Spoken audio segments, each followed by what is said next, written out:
love for Detroit today. So we're going to talk about this mock draft. Stay to the end of the video, though, because we're actually going to explain why we chose what we chose and how that will not only benefit the Detroit Lions, but more importantly, get you to somewhere you've never been before since the NFL has formed, and that is a Super Bowl, and to win that Super Bowl. So last season was great, but the work doesn't stop here. Dan Campbell has some stuff up his sleeve, and I believe, and Arrik believes, that if they stick to a draft pick something like this, you guys will be back in no time. Let's jump into it. Introducing my special guest today from the Timeout with Arrik podcast. We got Arrik Wren. Arrik, how are you today, man? Hey, doing well, my guy. Doing well. How about yourself? Blessed and highly favored, man. Ready to jump into some Detroit Lions football, man. Let's kick it off, man. We got the 29th overall pick, Kamari Lassiter, cornerback coming out of Georgia. Real just high-level stuff. He's 185, 6 foot tall. Isn't the biggest guy, but man, he can make a lot of plays and he can survive in space. Having a guy that can add this kind of depth to your secondary can ultimately put your defense on a whole other level. What are some of your notes on Kamari Lassiter, man, from Georgia? So what I like about Kamari Lassiter is dude played with a great defensive team, but he was one of the stars. You know, he displays an extremely impressive vertical route coverage.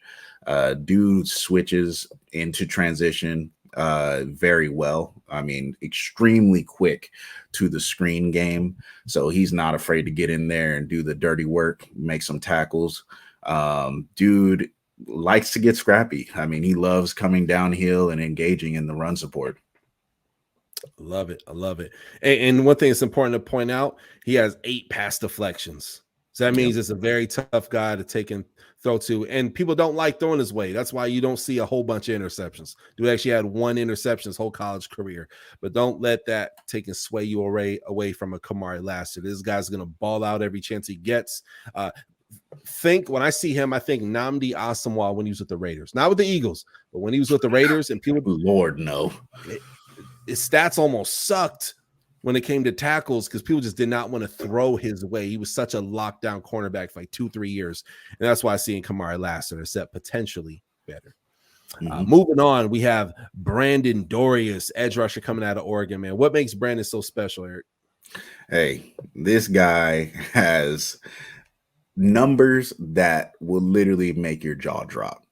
This dude has a 685 back squat. 685 sumo deadlift. Okay. A 345 power clean. Oh, and by the way, with those numbers, he also ran 20.75 miles per hour. That's insane. So he's a speedster. He's going to be crushing it on the edge, is what you're saying. A speedster that's a bowling ball. We might as well call this man Juggernaut. That's amazing, man. One thing I see on his stat sheet, man, this guy's an edge rusher, right? He has 7 pass deflections. Yep. So that means you can drop him back in the coverage. Then on top of that, he has 5 sacks, 14 solo tackles, and then even 1 fumble recovery, man. But those pass deflections for an edge guy is insane. So you add him and you can put him in a lot of different schemes. We know how much the Detroit Lions defense is diversified, but there's still work to be done. They ranked 24 out of the 32 NFL teams, right, when it comes to defense. But add in a Brandon Dorlus in there, it takes them to a whole other level. And you have dogs all over that defense. We have not seen the ceiling even of last year's team, yet alone once this mock draft comes, once free agency comes.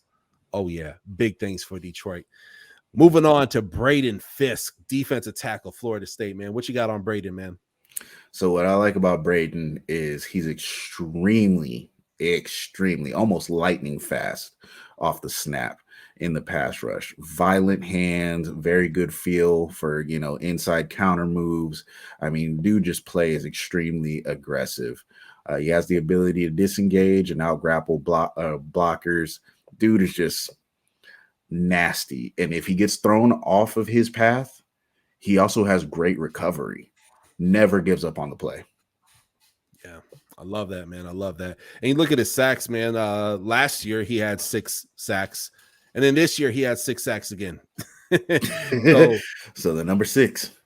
Yeah, it's a great number for him, and he is he's consistent, man. Statistically, he's consistent. The 2020 season, he had, let's see here, 23 total tackles. 2021, 43 total tackles. 2022 season, 58 total tackles. That was actually probably better year than last year. But he balled out last year as well, too. Him and Jared Verse. So you put him there with a dope edge rusher like a Jared Verse, guys. We know the type of dogs that are on that Detroit Lions defense, and I don't expect them to take their foot off the accelerator. No, sir. You had a Braden Fisk in it. You put him in rotation with the Aiden Hutchinson. My goodness, may God so help you. He's a beast. Just throw the ball up in the air if you're the opposing quarterback. Man, give up. Give up. Man, you Chicago, watch out. Yes, sir. Chicago Bears, watch out. When you draft a quarterback, you keep Justin Fields, watch out. Braden Fisk is coming. This guy, he creates plays, man, and great at taking on double team, and also, man, stopping the run. It's great defensive tackle. Moving on, offensive guard, TCU, Brandon Coleman. What do you like about Brandon?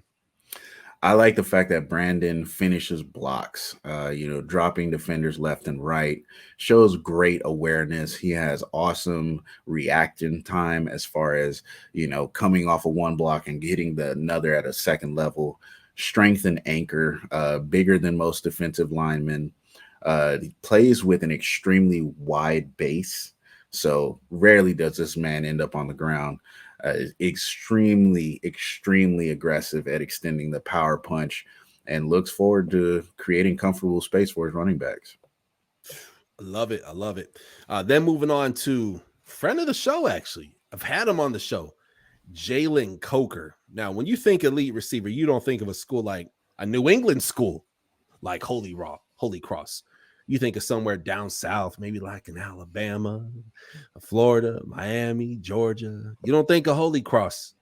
But, oh, yeah, he may not be a dog, but he brings the dog to the fight. Jaylen Coker, fun fact about him, he was tied for first place for most touchdowns by a receiver in college football. Yeah, that's right. Thomas and LSU tied him. Now, you would think like, okay, well, maybe the competition was just trash. Maybe perhaps he's just a mediocre guy. Well, let me tell you a little something. He went to, it was either the Hula Bowl or the Tropical Bowl. He balled out so much there. It was a Tropical Bowl. And then he goes over to the East-West Shrine Bowl and balls out and has one of the most beautiful one-handed end zone catches I've seen in a game like that. Guy was on him. Great. I mean, the defender, shout out to him. This is no diss towards him. Had him like white on rice. And he takes and just reaches out. Right in the breadbasket, man. He got big old hands too, man. The dude is fast. He gets space, and I love his jump ball. So he showed that he can play amongst college football's best. This guy went from being a potential camp body, UDFA. He showed you in these last two bowl games he ain't playing. And guess what? We got the combine coming up, baby. Okay. Jaylen Coker is that guy, man. And a friend of the show, check out my interview with him. And all the more reason, go tell him, Arrik, they need to subscribe, like, follow, and subscribe. Comment below. Jaylen Coker may be that next guy that you don't want to miss out on. Everybody slept on Mike Evans during the draft. Trust me, this guy might be the next coming. He's a bad man. This guy's dope, man. From the DMV area, went over to Massachusetts, over at Holy Cross University, absolutely balled out. So one of the draft gems that everybody's going to know very soon. Moving on, and I'll let you go ahead and pronounce this name, Arrik. Go ahead. That is Maema Njongmeta. I love it. Dude is not well known, but believe me, after this draft, he will be. Dude compiled 158 total tackles as a member of the Badgers. Wisconsin is known for being a bunch of blue-collar guys. 59 tackles, 3 sacks, and he shared in quite a few more. He had 3 fumbles during his 2023 campaign. I mean, contesting over 13 deflected passes. at his position, that's going to be big because then this guy has a good motor. He may be a little raw at first, but I don't think he's going to have trouble catching up to the speed at the NFL. Love it. I love it, love it, man. And yeah, big dog, man. Wisconsin, man, got a lot of blue collar guys. They did crank out a few NFL players on last year's draft. And yeah, man, you guys need to be sure to go ahead and check him out.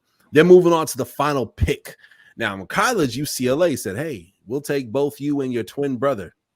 So in this case, we just got one brother, man. That's Grayson Murphy, man. This guy, again, this is I want to point something out. The offense is dang near complete. We really took care of the Detroit Lions, Arrik and I, on this, man. And of course, what we added some more depth on the O-line. We added another dope receiver. But guys, that defense was 24 out of 32. So this defense gets better. You get this to a top 10 defense. Well, with a draft like this, guess what? Yes, sir. You definitely can do that. And with Grayson Murphy, you can definitely go ahead and do that. Let's pull up these stats here. This cat had 2 forced fumbles, 5 sacks, and even a pass deflection. I love them pass deflections for edge rushers, man. 23 total tackles and 23 solo tackles and 32 total tackles, man. Dude was an absolute beast, and it was rare to see a play that he was not in on. What are your thoughts, man, on Mr. Murphy? Extremely aggressive. Dude has great awareness of the ball, whether he's tracking it in the air or he's, attacking the running back out of the backfield. Dude is tenacious, extremely competitive, versatile, already has an NFL caliber spin move. I just like the fact that I love it. Just tenacious. But what do you think about you said there's 2 of them? Yeah, man, it's great. Grayson and his brother, man. So his brother is super dope. So it's Gabriel Murphy and Grayson Murphy. So how dope would it be if they end up on the same NFL team? Totally possible. Extremely possible, especially if the Lions have all these picks and they decide to trade for someone. Yeah, absolutely, man. Absolutely. So yeah, these guys and UCLA, man, let me say something. Give them another 2, maybe 3 years. They will go back to being a very respectable college football program. And guess what? We talked about this on our 49ers mock draft. We just talked about this, how if a program got some money, man, that's how you bring over the talent, baby. So UCLA is a dope program, man. It's a beautiful campus. I've driven by it myself, and I want to see them do well, man. When UCLA college football, just like when Miami's good, man, it's good for college football. It's great. UCLA still have Chip Kelly as their head coach? No, they got a brand new coach, actually. Okay. Yeah. UCLA. You know how we feel about him.